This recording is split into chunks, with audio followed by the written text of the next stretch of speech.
शुभ प्रभात। आज हम मसीह दिलासर स्कूल परिवार के द्वारा एक छोटी सी लघु नाटिका प्रस्तुत करने जा रहे हैं, जिसका शीर्षक है हमारा भारतीय संविधान। तो आइए लेकर चलते हैं आपको पहले दृश्य में। वर्ष 1927 लाहौर, पंजाब, पाकिस्तान, जहां पर साइमन आयोग का पूर्ण रूप से बहिष्कार हो रहा था। Go back, Simon! Go back, Simon! Go back, Simon! Go back, Simon! Go back, Simon! Go back, Simon! Hey you black Indian, हल्ला बंद करो। मैं लाल लाजपत राय, मैं चाहता हूँ कि हम आपके साइमन आयोग में शामिल हो। तुम काले लोग चुप रहो। हम पीछे नहीं हटेंगे। नहीं हटेंगे, नहीं हटेंगे। ऐसे कैसे पीछे नहीं हटोगे? हटना पड़ेगा।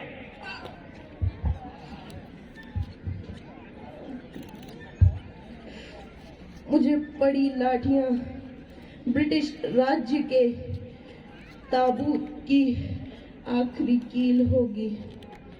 मेरे शरीर पर लगी एक एक चोट ब्रिटिश राज्य के ताबूत की आखिरी कील होगी, आखिरी कील होगी। अब दूसरे दृश्य में मोतीलाल नेहरू जी अपने तर्क नेहरू रिपोर्ट के अंतर्गत रखते हुए साइमन कमीशन के विरुद्ध में अपने विचार प्रकट करते हैं।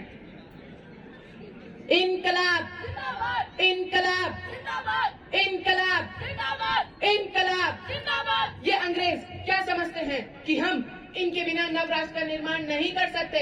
आओ हम सब मिलकर इन अंग्रेजों को बता दें कि हम लोग भी एकजुट होकर अखंडता और एकता का परिचय दे सकते हैं। आवाज दो, इनकलाब, भारत माता की, भारत माता की, भारत माता की। ये सभी लोग तालियों में कंजूसी ना करें। जितने बैठे सब लोग इन बच्चों का हौसला अफजाई करें प्लीज।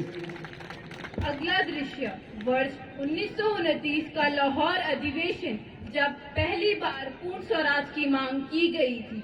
31 दिसंबर सन 1929 को भारतीय राष्ट्रीय कांग्रेस का वार्षिक अधिवेशन पंजाब प्रांत की राजधानी लाहौर में हुआ।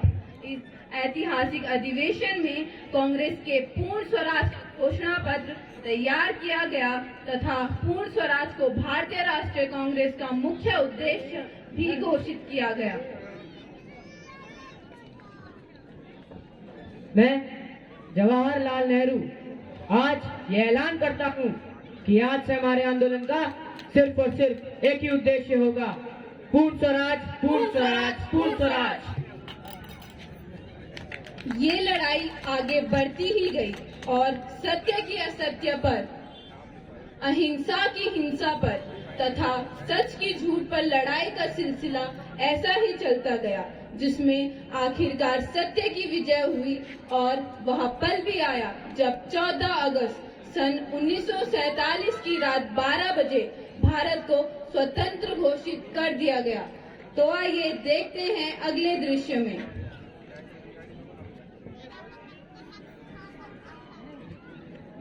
बहुत वर्ष हो गए, हमने भाग्य से एक सौदा किया था और आज अपनी प्रतिज्ञा पूरी करने का समय आ गया है। उतना तो नहीं जितना चाहिए था, पर काफी हद तक। और अंत में मैं अपनी वाणी को विराम देते हुए यह कहना चाहूंगा कि जब आधी रात के 12 बजेंगे, जब पूरी दुनिया सो रही होगी, तो उस वक्त भारत जगकर जीवन और स्वतंत्रता प्राप्त करेगा। भारत माता की जय! भारत माता की जय! भारत माता की जय! कड़ी मेहनत और संघर्ष के बाद हमें स्वाधीनता प्राप्त हुई। अब हम आपके समक्ष एक नुक्कड़ नाटक प्रस्तुत करने जा रहे हैं, जो संविधान की आवश्यकता पर आधारित है।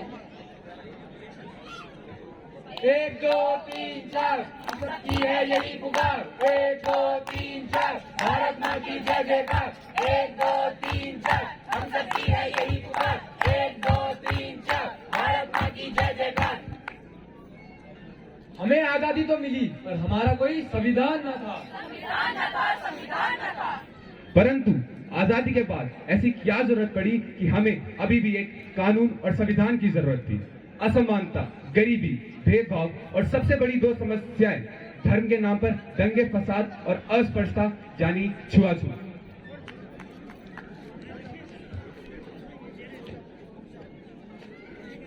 ओम भूर्भुवस्सुः तत्सवितुर्वरेण्यं भर्गो देवस्य धीमहि धियो यो न प्रचोदयात्। ओम भूर्भुवस्सुः तत्सवितुर्वरेण्यं भर्गो देवस्य धीमहि धियो यो न प्रचोदयात्। अरे राम राम राम राम यार, ये हमारी जमीन पे क्या कर रहे हैं? अरे ये लोग कौन है? पंडित जी क्या हुआ? देखो ये कौन है? हमारी जमीन पे क्या कर रहे हैं? तुम्हारी हिम्मत कैसे हुई आने की? ये हमारी जमीन है।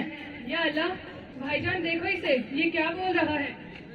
अरे भाईजान क्या तकलीफ है आपको? ये हमारी जमीन है। ये हमारी जमीन ये है, प्रभु श्री राम की जमीन है। ये अल्लाह ताला की जमीन है। हिम्मत है तो हटा के दिखाओ। तुम में हिम्मत है तो तुम हटा के दिखाओ। तो देखा आपने कैसे धर्म के नाम पर दंगे फसाद हो रहे थे, पर अंतु अभी तक हमारे जान में कोई कानून नहीं था। ऐसे ही बहुत सी कुरीतियां थी जिसके खिलाफ अभी तक कोई कानून हमारे संविधान में नहीं था। हमारे देश में एक और कुरीति थी, जातिवाद और अस्पृश्यता की कुरीति।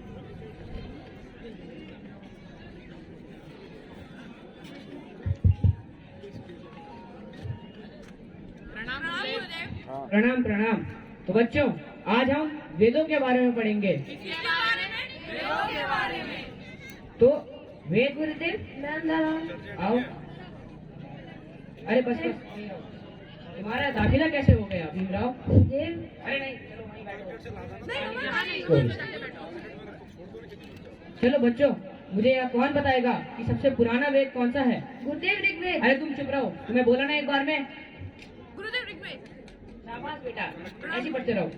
तो शिष्यों, मैं तुमसे अगली कक्षा में मिलता हूँ। एक बार पुनः आप सभी का हार्दिक स्वागत एवं अभिनंदन। और अब सांस्कृतिक प्रोग्राम की इस कड़ी के पश्चात हमारे स्वच्छ भारत अभियान के तहत उत्कृष्ट कार्य करने वाले हमारे विभाग, जो कि उत्कृष्टता के आधार पर जिनको आदरणीय जिलाधिकारी महोदय और जिला प्रशासन की ओर से फर्स्ट, सेकंड और थर्ड पुरस्कार से पुरस्कृत किया जाना है।